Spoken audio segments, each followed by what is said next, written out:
قل بفضل الله وبرحمته فبذلك فليفرحوا هو خير مما يجمعون۔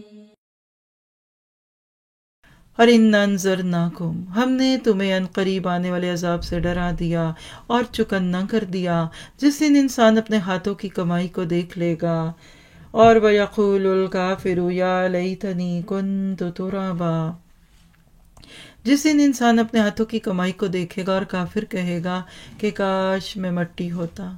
جب جانوروں کو حساب کتاب سے فارغ ہونے کے بعد مٹی ہوتا دیکھے گا تو یہی کام کرے گا اس وقت۔ تو آپ دیکھیے کہ اس صورت نے آپ کو مجھے کیا سکھا دیا۔ آج ہم صرف دنیا کے علم کو حاصل کر کے اس حقیقی علم کو چھوڑ کر کہیں گمراہیوں کے راستوں پہ تو نہیں آگے۔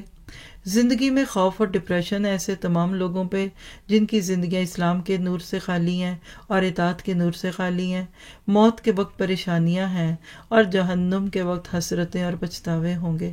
کیا پچھتاوے ہوں گے؟ ذرا آخری آیت پہ غور کریں۔ اب دیکھیے کہ موت کے وقت حسرتیں، غم اور پچھتاوے کیا ہوں گے؟